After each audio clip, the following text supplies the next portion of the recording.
부산대학교 환경공학과 동아리 레드와 함께 미세 플라스틱에 대해 알아봅시다.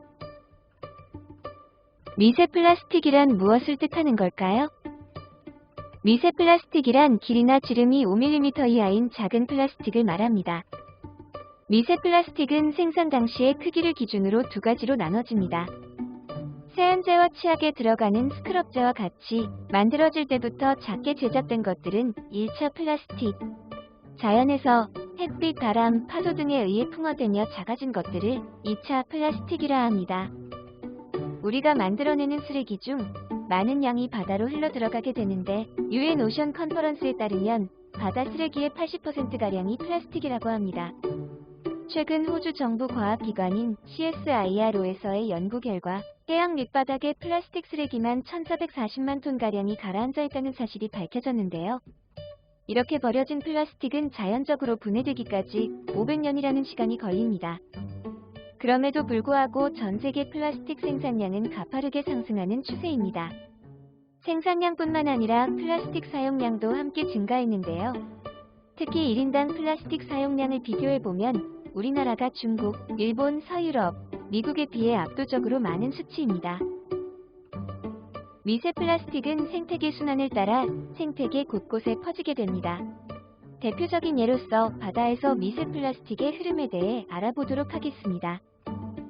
먼저 바다로 유출된 미세 플라스틱을 플랑크톤이 섭취하고 이후 물고기가 이 플랑크톤을 섭취하게 됩니다.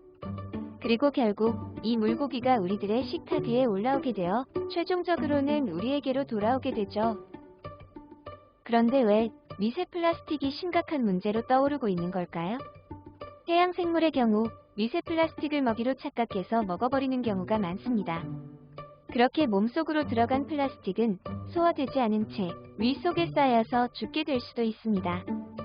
뿐만 아니라 미세 플라스틱은 해양 생물의 대사 장애, 유전자 손상, 면역 저하를 야기해 번식, 성장, 호흡 등에 영향을 미칠 수 있습니다. 미세 플라스틱이 주목받고 나서 아직 많은 시간이 흐르지 않았기 때문에 우리 인간에게 어떤 영향이 있는지 등의 연구는 아직 많이 진행되지 않았습니다. 그렇지만 플라스틱 자체의 환경 호르몬 등 독성이 있는 경우가 많기 때문에 결코 영향이 없는 것은 아닙니다. 플라스틱에서 발견되는 대표적인 환경 호르몬으로는 프탈레이트, 다이옥신, 톨루엔, 비스페놀 등이 있습니다. 이러한 환경 호르몬이 몸속에 들어오게 되면 생식기관, 소화기관과 신경계 등에 장애를 줄 뿐만 아니라 암과 기형아가 태어나는 등의 심각한 문제를 일으키게 됩니다.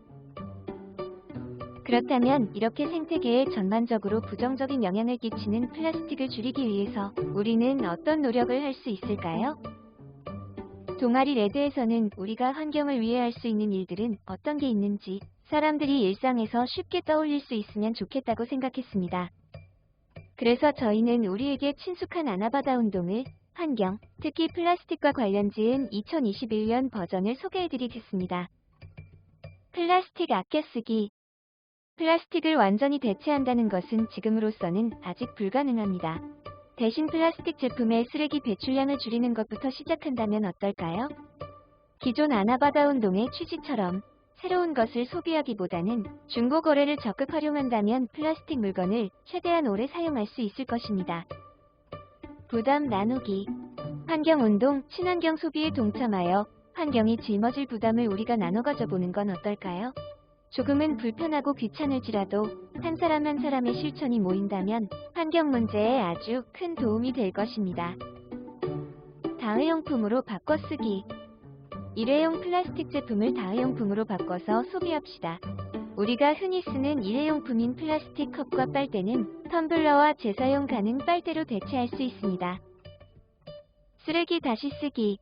이미 사용이 끝난 플라스틱을 우리가 다시 쓰기에는 어려울 수 있습니다. 그렇기 때문에 플라스틱 쓰레기가 쓸모있는 것으로 재탄생하여 다시 쓰일 수 있도록 올바른 분리수거를 실천합시다. 우리나라의 아나바다와 같이 절약을 위한 캠페인은 외국에서도 있었는데요. 바로 2008년 영국 웨일스에서부터 시작된 3R 운동입니다. 3R은 줄이고 다시 쓰고 재활용하자는 뜻의 영어 단어인 Reduce, Reuse, Recycle를 의미합니다. Reduce, 일상생활에서 사용되는 플라스틱 사용 줄이기. 배달앱 주문 시 일회용품 맞지 않기, 카페에서 텀블러를 사용하고 빨대 사용 줄여보기, 손수건 들고 다니기 등 사소한 행동 몇 가지만으로도 환경보호가 이루어질 수 있습니다. 리유즈, 이미 발생한 플라스틱은 최대한 재사용하기. 에어캡이나 봉투 등의 포장재를 재사용하는 일은 우리에게 익숙할 수 있습니다. 그러나 재사용이 애매한 제품들, 예를 들어 아이스팩을 통해서도 많은 미세 플라스틱이 발생합니다. 여러 지자체에서는 이런 제품들을 수거한 뒤 재사용하는 캠페인을 시행하고 있으므로 이런 캠페인에 참여하는 것도 좋은 방법입니다. 리사이클, 물건을 재가공하여 새로운 용도로 사용하기. 일상생활에서도 우리가 직접 재활용을 할 수 있습니다. 페트병을 연필꽂이나 화분으로 사용하는 방법이 있죠. 그렇지만 이렇게 우리가 직접 재활용을 진행하기에는 한계가 있습니다. 그렇기에 앞서 말했듯이 효과적인 재활용을 위해 올바른 분리배출이 필요합니다. 우리들이 일상에서 실천하는 노력들. 얼핏 보기에는 이게 무슨 소용이 있나 싶을 정도로 사소해 보이지만 이 노력들 하나하나가 모인다면 정말 큰 힘이 됩니다. 우리 지구를 지키는데 큰 도움이 될 수 있도록 레드와 함께 지금부터 조금씩 노력해보는 게 어떨까요? 이상 부산대학교 환경공학과 레드였습니다. 감사합니다.